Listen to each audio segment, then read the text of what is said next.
truth is out. Why the 2025 Fight of the Year award is sparking fury, why is the WBA allowing Rolly Romero to ignore his mandatory challenger, Shakram Giasov, for over 2 years? By giving Conor Benn the Fight of the Year award, has the board officially forgiven him for the 2022 drug test scandal? Did the people around Josh Taylor fail him by letting him fight with a ticking time bomb in his eyes for the last 3 years? Stop what you're doing, because the debate is finally over.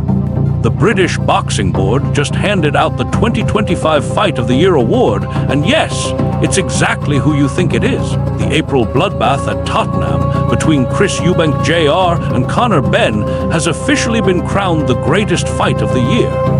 But wait until you hear what Benn said to Eubank's face on that stage, because even after 2 fights, these two are not friends. Now, look, everyone expected the award, but nobody expected the emotional bombshell that followed. Josh Taylor, the former Undisputed King, walked up to that same stage and confirmed what we all feared. He's officially retired. But it's how he said it that sent shockwaves through the UK. He talked about the dark hole of life after the ring and admitted he's only now finding peace. It was a goodbye that left the entire room in silence. But here is where it gets crazy for 2026.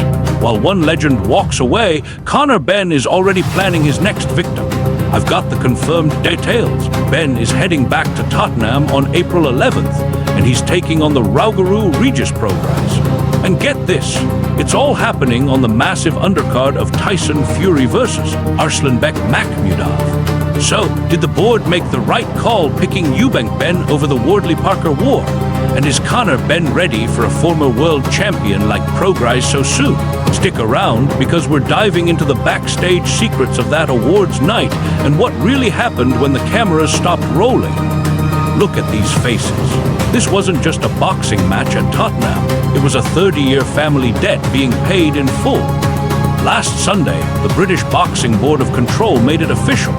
They looked at every war that happened in 2025, the Wardley-Parker heavyweight carnage, the Buatsi-Smith tactical chess match, and they realized nothing touched the pure, unfiltered intensity of Chris Eubank Jr. versus Conor Benn 1. The board officially named it the 2025 Fight of the Year, but if you think winning this award brought these two together, you're wrong. On that stage, the atmosphere was cold. Conor Benn stood there looking at the trophy and reminded everyone exactly who he is. He used the term Silver Spoon Kid. He admitted that before he stepped into the ring with Eubank, he didn't actually know if he had it in him. He had to prove he wasn't just a famous name. And then came the line that silenced the room, "We are not friends." Benn made it clear Chris Eubank Jr. is the only man on this planet who could have dragged that version of Conor Benn out of the shadows. It was a thank you, but it was delivered with a stare that said their business is far from finished. Let's talk about the 36-year-old in the room. Eubank Jr. took that first fight by unanimous decision. He was the older man, the veteran, the one everyone said was washed up.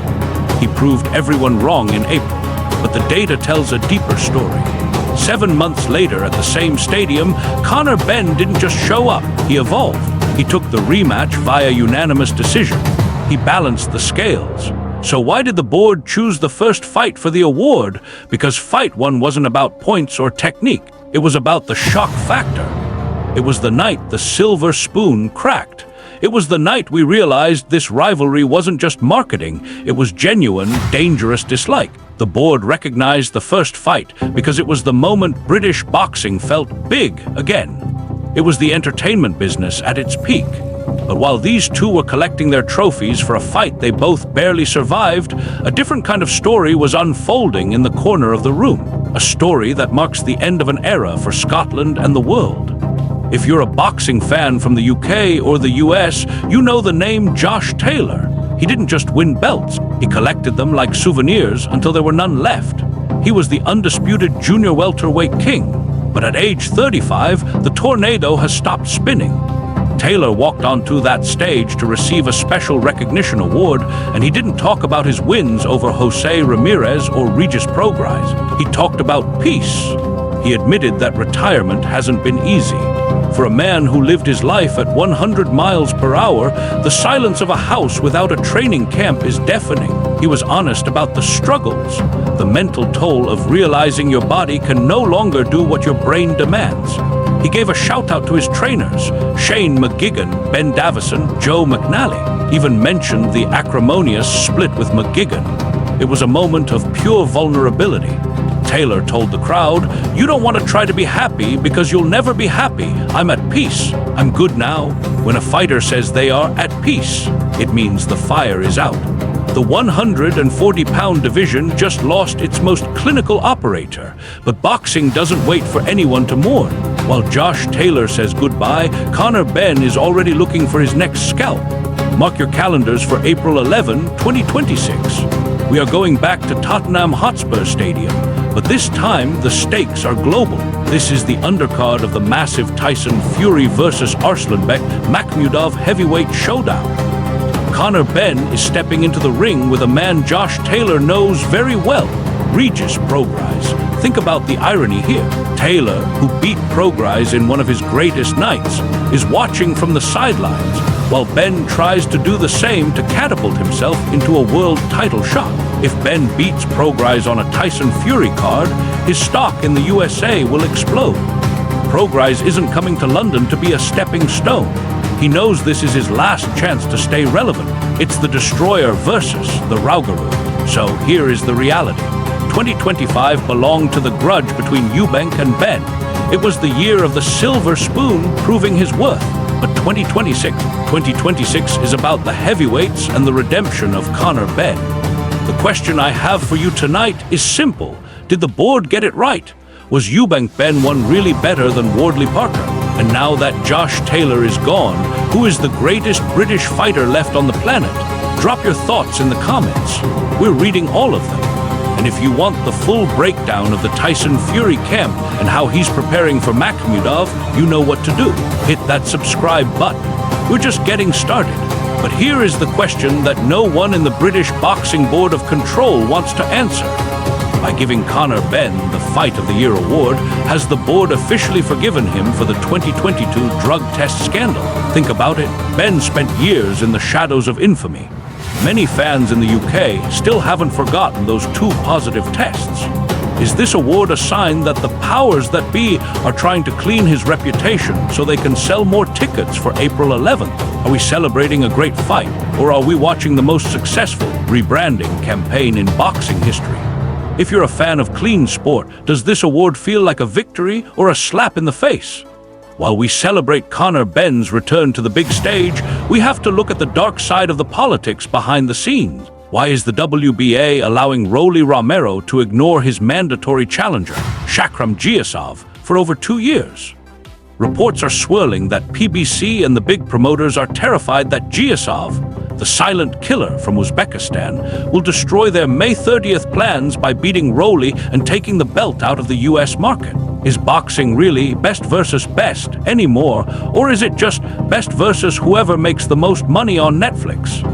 Giasov is being treated like a ghost because he's too dangerous for the business model. Is the sport we love becoming a scripted reality show where the most talented fighters are frozen out to protect the most famous ones? Here are 2 additional shocking questions designed to challenge the boxing establishment and provoke deep discussion in your comments section. These are written in the insider news style that UK and USA audiences find irresistible. But here is the question that should make every boxing fan's blood boil. Is the WBA purposely sidelining elite contenders like Shakram Giasov just to protect the big money plans of PBC and the UK promoters? We see it time and time again.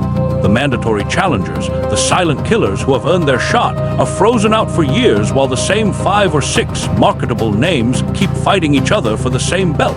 Is the WBA terrified that an outsider like Giasov would come in, destroy a star like Rolly Romero, and ruin the May 30th mega-event plans? Are we watching a sport where the rankings are real, or are the sanctioning bodies just hired muscle for the biggest promoters in the world? We all celebrate Josh Taylor as a legend, but we have to ask the uncomfortable question. Did the people around Josh Taylor fail him by letting him fight with a ticking time bomb in his eyes for the last 3 years? We hear the word peace now. But rumors in the training camps suggest that Taylor's medical condition was a known secret long before 2025. Was the pressure to maintain his undisputed status and the millions of dollars attached to it more important to his team than his long-term sight?